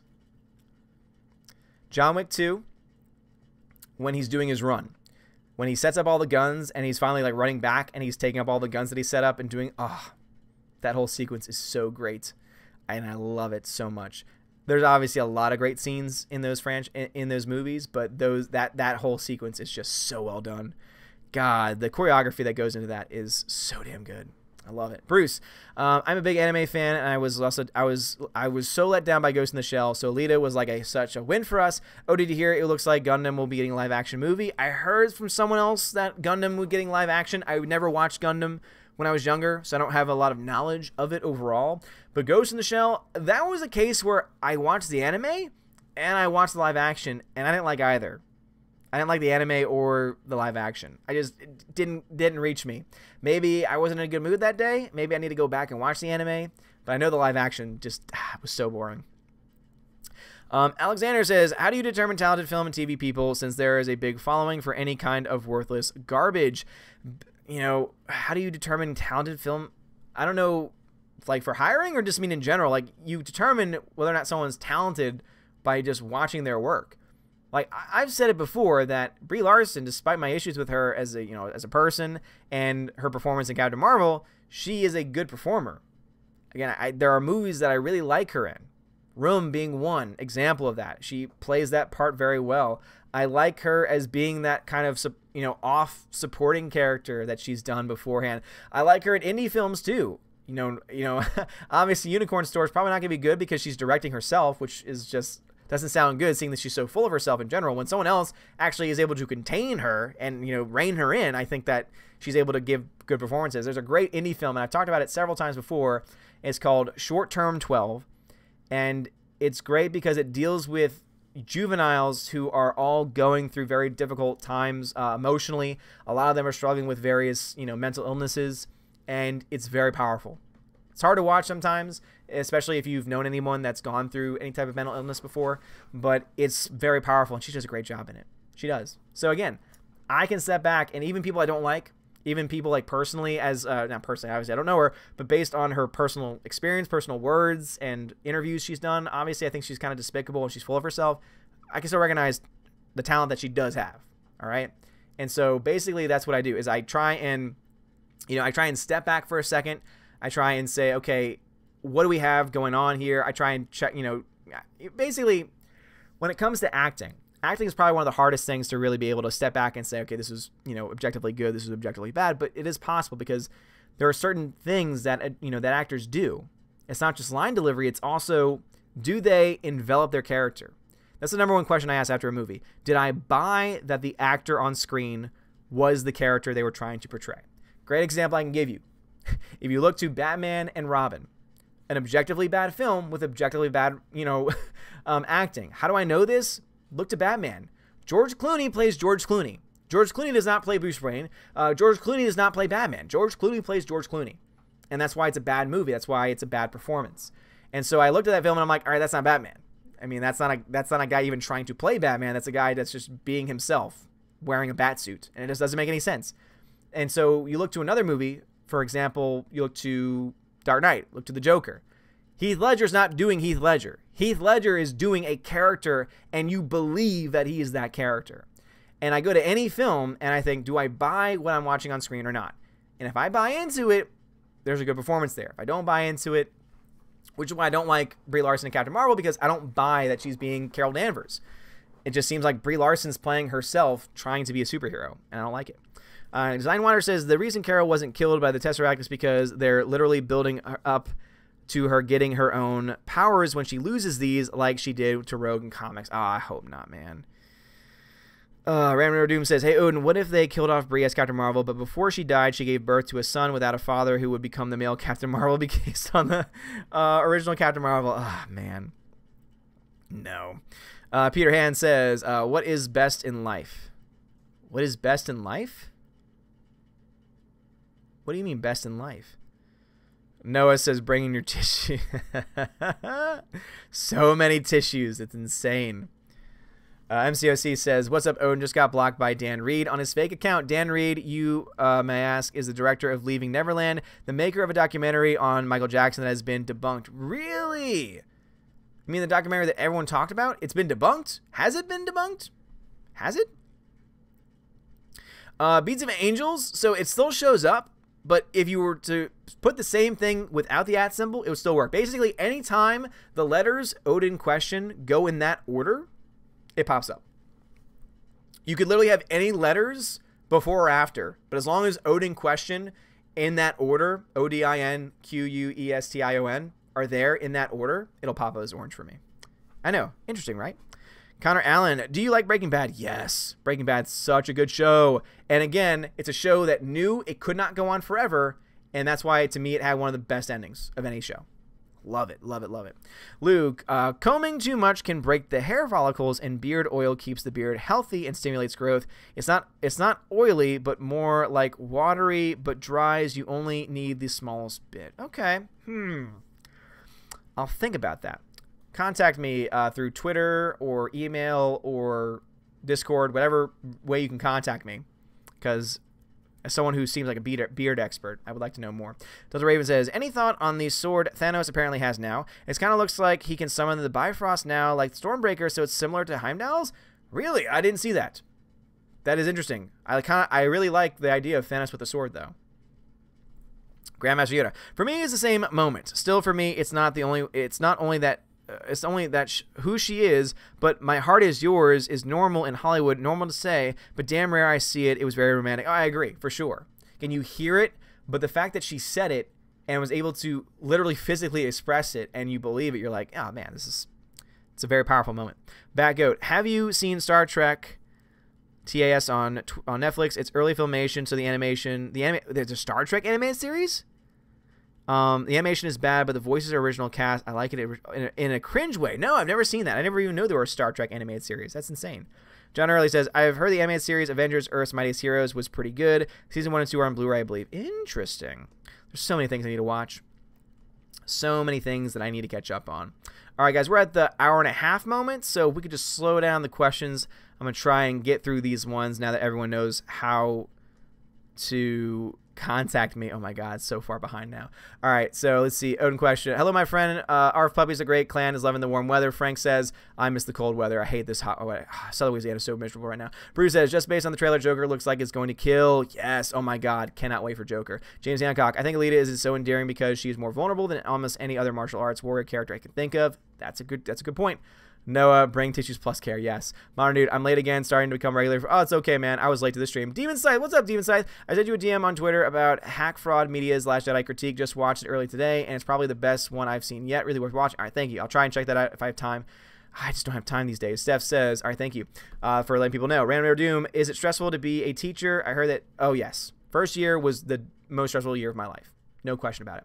James Hancock, but now it's not nearly. Now it's a cakewalk. Compared to my first year, it's a cakewalk. Okay, it doesn't mean that's always easy, but compared to any person's first year, it's always going to be. James Hancock says, I think Alita is so. Okay, got that one already. That was a repeat. Slicer says, Grey Ghost had Adam West guest star and was so cool. Rip Adam. Ah, yeah, R.I.P. Peter Hahn, is Die Hard 2 a Christmas movie? No, Die Hard is. Die Hard is, not Die Hard 2. Super said, dude, Clayface is so good. Grey Ghost was voiced by Adam West. GG had TV show and Bruce's childhood hero, and Batman finds him retired, and they team up to a bad guy. Love it. Ooh, nice. Okay. All right, I got you. But yeah, Clayface so good. James Guy says, I think Alita is. Okay, that's the same comment. Don't spam comments. All right. Nicoludo says, good vid you did on the upcoming Lion King reshoot. Are the CGI animals still going to be singing? It's going to be super weird to see CGI realistic animals singing. Oh my god. It seems like, I mean, they brought Beyonce in. So it seems to indicate that they're going to have singing animals, and that's going to be weird, and that's why I don't want to see it. I don't want to see it. Please sing something, please, says Steph. Oh, man. And can you feel the love tonight? I don't know. That was weird. I don't know why I went there. No, that was awful. That was awful. Alexander says, acting believably in one movie doesn't mean they're a good actor, right? Since they could be acting like themselves. That's why it usually takes more than one movie. But there are other movies that you can kind of tell, like, you know, if they're you know, being authentic.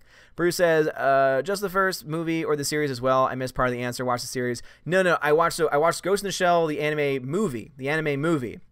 Not a series, but the anime movie. Didn't like it. Rhaegar Targaryen says, as a rule, actors directing films is a bad idea. Yeah, it very rarely works out. Lost Rain, have you seen they made an animated Batman versus Teenage Mutant Turtle movie or crossover to Teenage Mutant Turtles. I haven't seen it yet myself. I want to know your thoughts on this. Wait, what? Batman and the Ninja Turtles did something together? What? Zion says George Clooney looks like his neck isn't screwed on tight enough. Seriously, probably. John Early says Brie Larson was in Joseph Gordon-Levitt's Don Johnville. That's right. And she was Don John's sister, and Joseph Gordon-Levitt was able to get her a decent speech. Dude, and also her role in that film was great because she was kind of like the moral, not the moral voice, but she wasn't her character in that film, and she was always on her phone, but she still had like tremendous insights. No, yeah, she was great in that. Thanks, Steph. Appreciate it. Soul Assassin. Watch Razorfish channel. He had multiple videos debunking the Leaving in Neverland documentary. Okay, interesting. MCOC. It has, if you would like proof of Leaving Neverland has been debunked, basically. I can show you tons of evidence. I can send you the links if you want to. I can't dedicate time to watching all of them, so hold off on it for now. I still need to watch the original, if I'm honest. Tina says, Star Trek animated series is from the 70s and starred the original cast. It didn't take long. It didn't last long, and I don't think Roddenberry considered it canon. It's okay. Okay, gotcha. Hammer, did you know Endgame was shot in the IMAX format, so your viewing experience will be better than Dolby? Well, I mean, yeah. So basically, it's going to be in the format that it was shot in, which is always better to see it in the format it was shot in. But at the same time, Dolby is, I think, just a better experience overall. Just because sound, image, and seats. Random Doom says, I think I was a mutant. I was diagnosed for having Asperger's years ago by a female doctor named Dr. Gray, so I think I should go for Xavier School for the Gifted. Yes! Antonio Hernandez, did you like Blade Runner? Dude, 2049 was awesome. I love that movie. That movie deserves so much more money. I'm so sad that movie didn't make any money. Ashmarina says, do you think Shazam will make enough money to turn a profit despite Hellboy releasing next week and Endgame? Yes. So Shazam had a very strong opening weekend. Hellboy will make some money, but honestly, do you think Hellboy is really going to make that much money? It's going to make money. It's probably going to be number one, maybe at the box office. But that means Shazam will be at the worst a strong number two. So, yeah. Rhaegar Targaryen says, I'm ready for the lion cringe. It's going to be so cringe. It's going to be so cringe. But yeah, sorry. But Endgame, you said, sorry, Alex Martinez, getting back to your comment. Endgame at the end of the month. Yeah, I think Shazam is going to make enough to break even and profit. It's not going to make $1 billion, but it's going to make money. Rhaegar Targaryen, yes. The lion cringe is perfect. Perfect name. Greta, Bradley Cooper is a good example of directing himself turning out well. Yes, Bradley Cooper, Star is Born was so good. It was so good. Oh my gosh. I need to finish these comments. Jedi Starship says, what's on the t-shirt today? I can't show you the t-shirt today, unfortunately. It's work related. That's why. So I've been trying to cover it up because they're only the labels are only in certain places, so I can't show it to you all together. It's a really great shirt though. John Wingler says, did you ever watch Static Shock? No, never got into it. Christian Joe, did you hear Bree's comments during the Endgame press junket that she first portrayed Carol in Endgame before even getting a script for her movie? The same happened with Gal Gadot for Wonder Woman. What? Interesting. Bruce says, watch the series Gets Standalone Complex. All right, I don't know what that is. Grandmaster Yoda says, I think it's a shame for Disney with Captain Marvel acting Alita face in all CG and have more emotion. Nice touch there, Disney. Oh my gosh, yeah. So basically saying that it's sad that you have a CGI character in Alita Battle Angel that has more emotion than Brie Larson does in the entire movie of Captain Marvel. That's a good point. Krista Joe says, you need to watch the Avengers Earth's Mightiest Heroes cartoon show. It's fantastic, especially the Skrull storyline, Invasion's Aftermath. There are many things. Can you feel the cringe tonight? Yes. Clint Eastwood is a great example. Super. Real quick, any movies that haven't received a ton of press that you're excited for? John Wick 3. it's the only thing I can think about. Oh, my God. Ghost in the Shell. Okay, thank you. Sorry, Bruce. Thank you. All right. I'll do the very best that I can. All right. So, my ears? What did I do? What did I do? Did I do something wrong? All right, guys, so let me go ahead and shout out my patrons really quick, though, because I do have to start wrapping things up because I need sleep.